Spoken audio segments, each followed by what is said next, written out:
ಇನ್ನು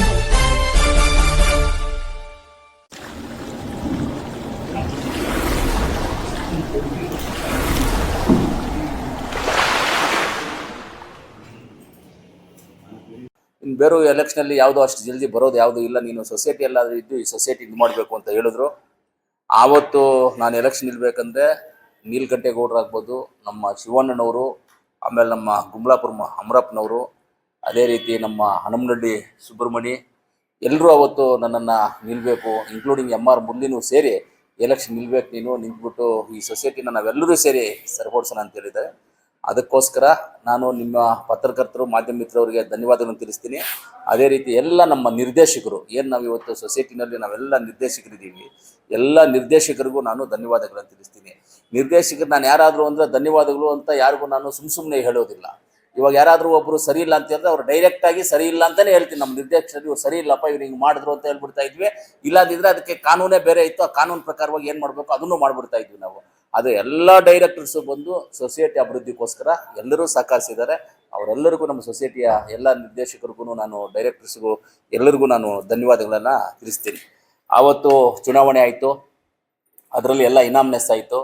ಒಂದು 4ಗೆ ಚುನಾವಣೆ ನಡೀತು. 4ಗೆ ನಂದು, ಆಲಂಗೂರು ಶಿವಣ್ಣನವ್ರದ್ದು, ಲಕ್ಷ್ಮಣ್ಣ ಅವ್ರದ್ದು, ಆಮೇಲೆ ನಮ್ಮ ಶ್ರೀನಿವಾಸ್ ಬಲ್ಲ ಶ್ರೀನಿವಾಸ್, ನಮ್ಮ 4 ಜನದು ಎಲೆಕ್ಷನ್ ಆಯಿತು. ಮಿಕ್ಕಿದ್ದೆಲ್ಲ ಇನಾಮ್ನೆಸ್ ಆಯಿತು. ಇಲ್ಲ, ಎ ಕ್ಯಾಟಗಿರಿಯಿಂದ ಸೊಸೈಟಿಗಳು ಓಟ್ ಹಾಕ್ಕೊಂಡು ಅದು ಪರವಾಗಿಲ್ಲ, ಅದೇನು ತೊಂದರೆ ಆಗಿಲ್ಲ. ಅದರಲ್ಲಿ ಸೂರ್ಯನನ್ನು ಸ್ವಲ್ಪ ಏಟ್ ಹಾಕ್ಬಿಟ್ರು ಅವತ್ತು, ಅಲ್ಲಣ್ಣ? ಏಟ್ ಹಾಕಿದ್ರು. ಈ ಥರ ಕೆಲವೊಂದು ಆಯಿತು. ಅದ್ರ ಚುನಾವಣೆ ನಡೀತು. ಚುನಾವಣೆಯಲ್ಲಿ ನಾವೆಲ್ಲರೂ ಗೆದ್ವಿ. ಅತಿ ಹೆಚ್ಚು ಮತಗಳು ತೊಗೊಂಡ್ವಿ. 1500 ಮತಗಳಿಗೆ 1350 ಓಟು ನಾನು ತೊಗೊಂಡೆ ಅವತ್ತು. 350 352 ಎಷ್ಟೋ ತೊಗೊಂಡ್ವಿ ನಾವು. ಹೈಯೆಸ್ಟ್ ಮತ ತೊಗೊಂಡು ಗೆದ್ವಿ ಅವತ್ತು ಎಲ್ಲರೂ ನಾವು ಕುತ್ಕೊಂಡು ಮಾತಾಡಿದಾಗ ಎಲ್ಲ ನಿರ್ದೇಶಕರು ಒಂದು ಹೇಳಿದ್ದಿಲ್ಲಪ್ಪ, ಅಧ್ಯಕ್ಷರಾಗಿ ನೀನೇ ಇದ್ಬಿಡು, ಇದರಲ್ಲಿ ಮಾತಾಡೋದು ಏನು ಡಿಸ್ಕಷನ್ ಎಲ್ಲ ಏನು ಬೇಕಾಗಿಲ್ಲ, ಅಧ್ಯಕ್ಷರಾಗಿ ನೀನೇ ಇರು, ಇದನ್ನೇನೋ ಸರಿಪಡಿಸೋಣ ನಾವೆಲ್ಲರೂ ಸೇರಿ ಅಂತ ಹೇಳಿದ್ರು. ಆಯಿತು ಅಂತ. ಮೊದಲು ಸರಿಪಡಿಸ್ಬೋದಾಗಿತ್ತು. ನಾವು 13 ಜನ ಡೈರೆಕ್ಟರ್ಸ್ ಇರಬೇಕಂದ್ರೆ 13 ಜನದಲ್ಲಿ 13 ಜನ ಒಗ್ಗಟ್ಟಾಗಿರೋದಿಲ್ಲ. ಅದರಲ್ಲಿ ಸ್ವಲ್ಪ ಪಾರ್ಟಿ ಗಿರ್ಟಿ ಅಂದ್ಕೊಂಡಿದ್ದು, ಅವ್ರು ಹೇಳಿದ್ದು ಇವ್ರೊಪ್ಪಲ್ಲ, ಇವ್ರು ಹೇಳಿದ್ದು ಅವರೊಪ್ಪಲ್ಲ, ಸ್ವಲ್ಪ ಹೆಚ್ಚು ಕಮ್ಮಿನಲ್ಲಿ ಬರ್ತಾ ಇತ್ತು.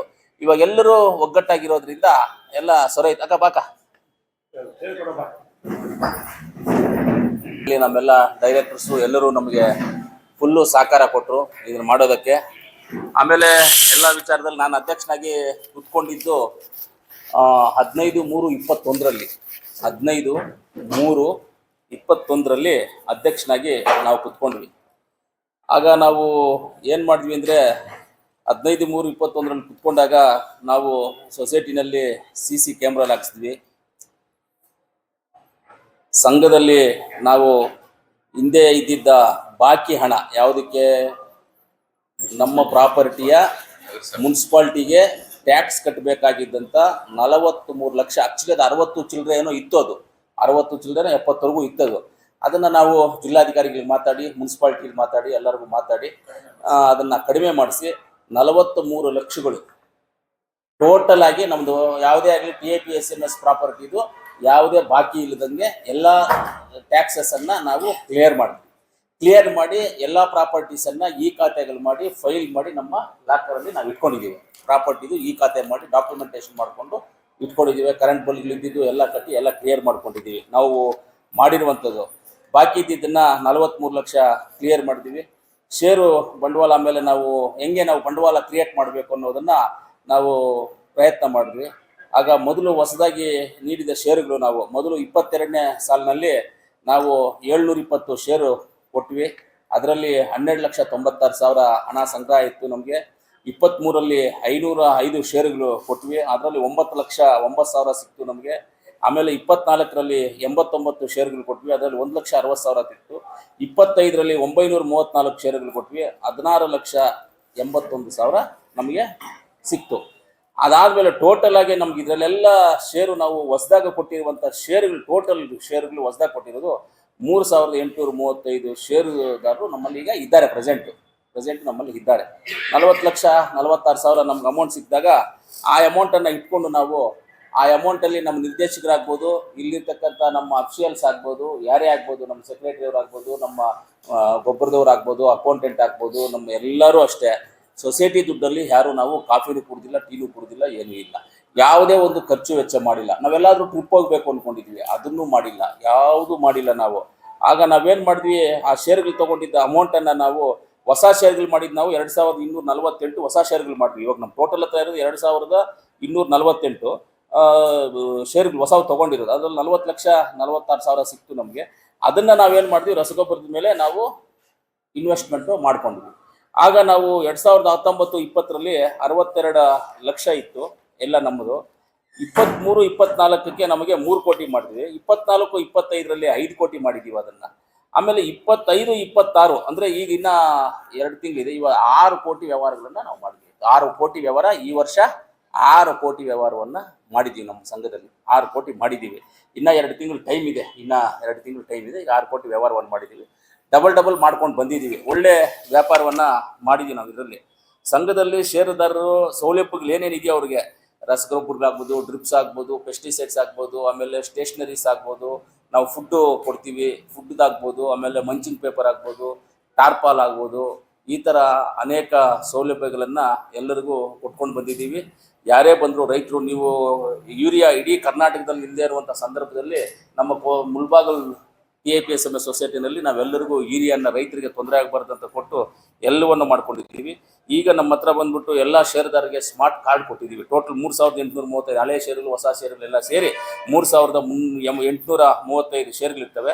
ಅದರಲ್ಲಿ ನಾವು ಎಲ್ಲರಿಗೂ ನಾವು ಏನು ಮಾಡಿದ್ವಿ, ಸ್ಮಾರ್ಟ್ ಕಾರ್ಡ್ ಕೊಟ್ಬಿಟ್ಟಿವಿ. ಮೊದಲು ಬಂದ್ಬಿಟ್ಟು ಎಲ್ಲಂದ್ರಲ್ಲಿ ಸೀಲ್ ಹಾಕಿ ಏನೇನೋ ಆಗಿ ಹೆಚ್ಚು ಕಮ್ಮಿ ಆಗ್ತಾ ಇತ್ತು. ಅದರಿಂದ ಎಲ್ಲರಿಗೂ ಕಾರ್ಡ್ ಕೊಟ್ಬಿಟ್ಟಿದ್ದೀವಿ.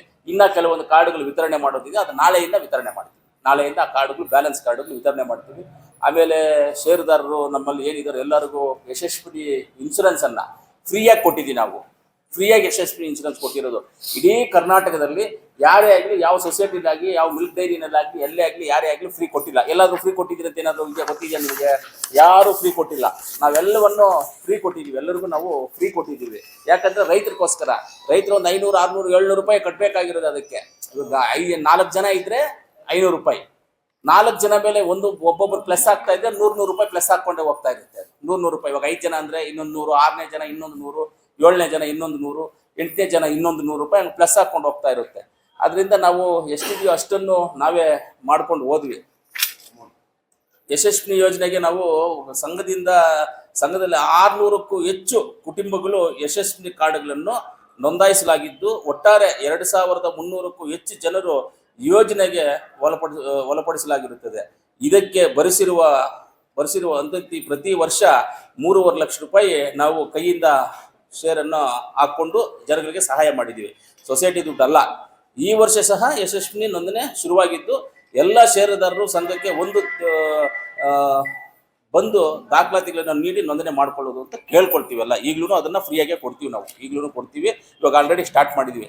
ಡೀಲರ್ 10 ಸದಸ್ಯರಿದ್ದಾರೆ. 44 ಲಕ್ಷಗಳು ನಮ್ಮ ಹತ್ರ ಟ್ರಾನ್ಸಾಕ್ಷನ್ ಮಾಡಿದ್ವಿ. ನಮ್ಮ ಹತ್ರ ಇರೋದನ್ನು ಸಂಘದ ವ್ಯಾಪಾರ ಮಳಿಗೆಗಳು, ದಸ್ತುಗಳು ಸಂಘದಲ್ಲಿ ನಗದಿಗೆ ಇಫ್ಕೋ ಟೋಕಿಯೋ ಸಂಸ್ಥೆ ವತಿಯಿಂದ ವಿಮೆ ಮಾಡಲಾಗಿರುತ್ತದೆ. ಅಂದರೆ ನಮ್ಮ ಎಲ್ಲ ಏನಿದೆಯೋ ಇಲ್ಲಿ ಇನ್ಶೂರೆನ್ಸ್ ಮಾಡ್ಕೊಂಡಿದ್ದೀವಿ ಎಲ್ಲ ಆ ಥರ. ಇನ್ನು ಅನೇಕ ಆಮೇಲೆ ಸಂಘಕ್ಕೆ ಬಂದ ಪ್ರಶಸ್ತಿಗಳು, ನಮಗೆ ಸಂಘಕ್ಕೆ ಬಂದ ಪ್ರಶಸ್ತಿಗಳು 22/11/22 ಮುಳಬಾಗಿಲು TIPSMS 69ನೇ ಅಖಿಲ ಭಾರತ ಸಹಕಾರ ಸಪ್ತಾಹ 22ರಲ್ಲಿ ಉತ್ತಮವಾಗಿ ಕಾರ್ಯನಿರ್ವಹಿಸುತ್ತಿರುವುದನ್ನು ಗುರುತಿಸಿ ಸಂಘದ ಜಿಲ್ಲೆಯ ಉತ್ತಮ TIPSMS ಎಂದು ಪ್ರಶಸ್ತಿ ನೀಡಿರುವುದು ಸಂಘದ ಸಾಧನೆ. ಆಯಿತಾ.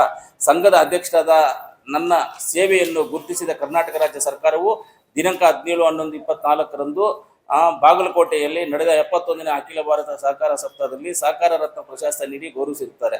ಕೋಲಾರ ಜಿಲ್ಲೆಯಲ್ಲಿ ಸಹಕಾರ ರತ್ನ ಪ್ರಶಸ್ತಿ ಪಡೆದ 5ನೇಯವರಾಗಿ ಮುಳಬಾಗಿಲು ತಾಲೂಕಿಗೆ ಮೊದಲನೇದಾಗಿರುತ್ತದೆ. ಮುಳಬಾಗಿಲು ತಾಲೂಕಿಗೆ ಜಿಲ್ಲೆಗೆ 5, ಮುಳಬಾಗಿಲಿಗೆ ಫಸ್ಟ್ ನೋವು ಆಗಿರುತ್ತದೆ.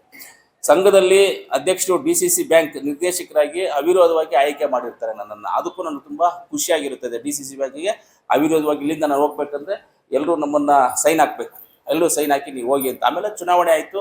ಚುನಾವಣೆಯಲ್ಲೂ ಇನಾಮ್ನೆಸ್ ಆಗಿ ನಾನು ಗೆದ್ದೆ. ಇಲ್ಲಿ ನನಗೆ ಇನಾಮ್ನೆಸ್ ಆಗಿ ಯಾರು ಏನು ಮಾತಾಡದೆ ಕಳಿಸ್ಕೊಟ್ರು. ಅಲ್ಲಿನೂ ನನಗೆ ಇನಾಮ್ನೆಸ್ ಆಗಿ ಮಾಡಿಕೊಟ್ರು ಸಂಘದಲ್ಲಿ. ಆಮೇಲೆ ಸಂಘದ ಆಡಳಿತ ಮಂಡಳಿ ಚುನಾವಣೆ ಬಗ್ಗೆ ಈಗ ಆಡಳಿತ ಮಂಡಳಿ ಸದಸ್ಯರುಗಳು ಸಹಕಾರದ ಬಗ್ಗೆ ವಿವರಿಸಿರುವುದು.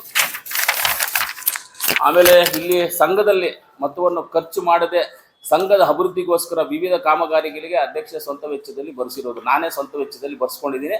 ಇಲ್ಲಿ ಅಮೌಂಟ್ ಹಾಕಿದ್ದೀವಿ, ಅದನ್ನ ಇನ್ನ ಎಷ್ಟೆಷ್ಟು ಆಗಿರುತ್ತೋ ಅದು ಬೇಡ ನಾನು ಹೇಳೋದಿಲ್ಲ, ಆದ್ರೂ ನೀವು ಬರ್ಕೊಳ್ಳೋದಿಲ್ಲ ಬರ್ಕೊಂಡ್ರೆ ಅದೇನಿಲ್ಲ. ಸಂಘದ ಆಡಳಿತ ಮಂಡಳಿ ಮುಂದಿನ ಯೋಜನೆಗಳು, ನಮ್ಮದು ಮುಂದಿನ ಯೋಜನೆಗಳು ಜನೌಷಧಿ ಕೇಂದ್ರ ಪ್ರಾರಂಭಿಸುವುದು, ಕಟ್ಟಡಗಳನ್ನು ನಿರ್ಮಿಸುವುದು. ಅಂದ್ರೆ ಆಲ್ರೆಡಿ ನಾವು ಕಟ್ಟಡವನ್ನು ನಿರ್ಮಿಸ್ತೇವೆ ಅಂತೇಳಿ ಇದನ್ನ ಡೊಮೊಲೇಷನ್ಗೂ ಪರ್ಮಿಷನ್ ತಗೊಂಡ್ವಿ. ನಾವು ಲೋನ್ಗಂತ ಹೋದಾಗ ನಾವು ಎಲಿಜಿಬಲ್ ಲೋನ್ ಇಲ್ಲ. ಯಾಕಂದ್ರೆ ಇವಾಗ ನೀವು ಲೋನ್ ತಗೋಬೇಕಂದ್ರೆ ನೀವು ಡಿಫಾಲ್ಟ್ ಇರಬಾರ್ದು. ಪ್ಲಸ್ ನಿಮ್ಮ 1 ಕೋಟಿ ನೀವು ಲೋನ್ ತಗೋಬೇಕಂದ್ರೆ ನಿಮ್ ತಿಂಗಳಿಗೆ ಬಂದ್ಬಿಟ್ಟು ಒಂದು 5 ಲಕ್ಷ 6 ಲಕ್ಷ ಒಂದು ಟ್ರಾನ್ಸಾಕ್ಷನ್ ಇರಬೇಕು. ಆವತ್ತು ಆ ಬೇಸಿಸ್ ಮೇಲೆ ನಿಮಗೆ 1 ಕೋಟಿ ಲೋನ್ ಕೊಡ್ತಾರೆ. ನಮ್ದು ಆ ಬೇಸಿಸ್, ಆ ಎಲಿಜಿಬಿಲಿಟಿನಲ್ಲಿ ನಾವು ಇರಲಿಲ್ಲ. ಇಲ್ಲದೆ ಇರೋದ್ರಿಂದ ಏನು ಮಾಡಿದ್ರು, ಲೋನ್ ಕೊಡಕ್ಕೆ ಬರೋದಿಲ್ಲ, ನಿಮ್ಮ ಸಂಘ ಅಸ್ತಿತ್ವದಲ್ಲಿ ಕರೆಕ್ಟಾಗಿ ಬರ್ತಾ ಇಲ್ಲ, ನಿಮ್ಮ ಸಂಘ ಬರಬೇಕು ಅಂದರು. ಅದನ್ನ ನಾವು ಇವತ್ತು ಒಂದು 30-40 ಕೋಟಿಗೆ ನಾವು ಎಲಿಜಿಬಲ್ ಬರಬೇಕು ಅಂತ ಹೇಳಿದ್ರೆ ಇಷ್ಟು ದಿವಸ ಹಿಡಿತೀವಿ ನಮಗೆ. ಇವತ್ತು ನಾವು ಹೆಚ್ಚು ಕಮ್ಮಿ ಹೇಳ್ಬೇಕಂದ್ರೆ 30-40 ಕೋಟಿಗೆ ಎಲಿಜಿಬಲ್ ಇದ್ದೀವಿ. ಈಗ ಲೋನು ತಗೋಬಹುದು, ನಾವು ಕಟ್ಲೂಬಹುದು. ಅಂದ್ರೆ ಲೋನ್ ಅಂದ್ರೂ ಇವಾಗ ನಬಾರ್ಡಿಂದ ತಗೊಂಡು ಇಂಟ್ರೆಸ್ಟ್ ಸಿಗುತ್ತೆ ನಮಗೆ. ಅಂದ್ರೆ ರಿಟರ್ನ್ ನೀನು ಹೆಂಗೆ ಕಟ್ತೀಯ, ಅಸಲನ್ನೇ ಹೆಂಗೆ ಕಟ್ತೀಯ ಅನ್ನೋದು ಪ್ರಶ್ನೆ ಇರುತ್ತಲ್ಲ, ಆ ಪ್ರಶ್ನೆಗೋಸ್ಕರ ನಮ್ಗೆ ಇಷ್ಟು ದಿವಸ ಆಯ್ತು. ಮುಂದಿನ ಗುರಿಗಳು ನಮ್ದು ಕಟ್ಟಡ ನಿರ್ಮಾಣ ಮಾಡೋದಕ್ಕೆ ಒಂದು ಪ್ರಯತ್ನ ಇದೆ. ಆಮೇಲೆ ಬಿತ್ತನೆ ಬೀಜಗಳು ಮಾರಾಟ ಮಾಡೋದು, ಅದು ಲೈಸೆನ್ಸ್ಗಳೆಲ್ಲ ತಗೊಂಡಿದ್ದೀವಿ, ಅದನ್ನು ಮಾಡ್ತೀವಿ. ಪ್ರತಿ ಹೋಬಳಿಯಲ್ಲೂ ಸಂಘದ ಶಾಖೆಗಳನ್ನು ತೆರೆಯುವುದು. ಪ್ರತಿ ಹೋಬಳಿ ಮಟ್ಟದ ಹೆಡ್ ಕ್ವಾರ್ಟರಲ್ಲಿ TAPSMS ಸಂಘ, ಅಲ್ಲಿ ಒಂದು ಬ್ರಾಂಚನ್ನು ಮಾಡಿ ಎಲ್ಲ ಗೊಬ್ಬರಗಳು, ಎಲ್ಲ ಪೆಸ್ಟಿಸೈಡ್ಸು ಇಲ್ಲಿ ಏನೇನು ಸಿಗುತ್ತೋ ಅದೆಲ್ಲ ಅಲ್ಲೇ ಸಿಗೋ ಥರ ಹೋಬಳಿ ಮಟ್ಟದಲ್ಲಿ ಮಾಡಬೇಕು ಅನ್ನೋ ಒಂದು ಉದ್ದೇಶ ಇದೆ. ಹೋಬಳಿ ಮಟ್ಟದಲ್ಲಿ ಮಾಡ್ತೀವಿ. ಒಂದು ವೇಳೆ ಅದು ಒಂದಿದೆ, ಹೋಬಳಿ ಮಟ್ಟದಲ್ಲಿರುವಂಥ VSN ಸೊಸೈಟೀಸು ಯಾರ್ಯಾರು ಮಾಡ್ಕೊಳ್ತಾರೋ ಅವರು ಮಾಡ್ಕೊಳ್ಳೋದಕ್ಕೆ ನಾವು ಇದು ಮಾಡಿದಾಗ ಅವ್ರು ಏನಾದ್ರು ಮಾಡಿಕೊಂಡ್ರೆ ನಾವು ಓಪನ್ ಮಾಡೋದಿಲ್ಲ, VSN ಕಡೆಯಿಂದ ಮಾಡ್ಕೋಬಹುದು ಅವರು. ಇಲ್ಲ ನಾವು ಮಾಡ್ತೀವಿ, ನಾವು ಅಂದ್ರೆ ಹೋಬಳಿ ಮಟ್ಟದಲ್ಲಿ ಮಾಡೋದಕ್ಕೆ ಒಂದು ಪ್ಲಾನ್ ಅಲ್ಲಿ ಹೋಬಳಿ ಮಟ್ಟದಲ್ಲಿ ಮಾಡ್ತೀವಿ. ಇವತ್ತು ಧ್ವಂಸಂದ್ರ ಸೊಸೈಟಿಗೆ ನಾವೆಲ್ಲ ಗೊಬ್ಬರಗಳನ್ನು ಕೊಡ್ತಾ ಇದ್ದೀವಿ. ಯಾವುದೇ ಸೊಸೈಟಿನಲ್ಲಿ ಯಾರೇ ಆಗಲಿ ಸಾಲ ಅಂತೂ ಕೊಡೋದಿಲ್ಲ. ಎಲ್ಲಾದ್ರೂ ಸಾಲ ಕೊಡೋದಕ್ಕೆ ಪ್ರಾವಿಷನ್ ಇಲ್ಲ, ಸಾಲ ಕೊಡೋದಕ್ಕೆ ಪ್ರಾವಿಷನ್ ಇಲ್ಲ. ನಾವು ರೈತರ ಒಂದು ಇಂಟೆನ್ಷನ್ ಇಟ್ಕೊಂಡು ಎಲ್ಲ ನಮ್ಮ ನಿರ್ದೇಶಕರು, ಏನು ನಮ್ಮ ಈ ಸಂಘದಲ್ಲಿ ನಿರ್ದೇಶಕರಿದ್ದೀವಿ, ಎಲ್ಲ ನಿರ್ದೇಶಕರು ಒಪ್ಕೊಂಡು ಆಯಿತು ನಮ್ಮ ರೈತರ ತಾನೇ ನಾವು ಸಾಲ ಕೊಡೋದು, ಸೊಸೈಟಿಗೆ ಸಾಲ ಕೊಡ್ತೀವಿ, ಸೊಸೈಟಿಯಿಂದ ಅವ್ರು ಮಾರ್ಬಿಟ್ಟು ನಮಗೆ ದುಡ್ಡು ಕೊಡ್ತಾರೆ ಉದ್ದೇಶದಿಂದ ಇವತ್ತು ಅವ್ರಿಗೂ ಕೊಟ್ಟಿದ್ದೀವಿ. ಇವತ್ತು ಆ ಸೊಸೈಟಿಯಿಂದ ನಮ್ಗೆ 7 ಲಕ್ಷ ರೂಪಾಯಿವರೆಗೂ ಇನ್ನ ದುಡ್ಡು ಬರೋದಂಥದ್ದು ಇದೆ ನಮಗೆ. ಅವರು ಕೊಡ್ತಾರೆ, ನಿನ್ನೆ ಇವತ್ತು ಒಂದು 5 ಲಕ್ಷ ತಂದು ಕೊಡ್ತೀವಿ ಅಂತ ಕೊಡ್ತಾರೆ, ಅದೇ ತೊಂದರೆ ಏನಿಲ್ಲ. ಅಷ್ಟು ಮಟ್ಟದಲ್ಲಿ ನಾವು ಇವತ್ತರೆಗೂ ಮಾಡ್ಕೊಂಡು ಬಂದಿದ್ದೀವಿ.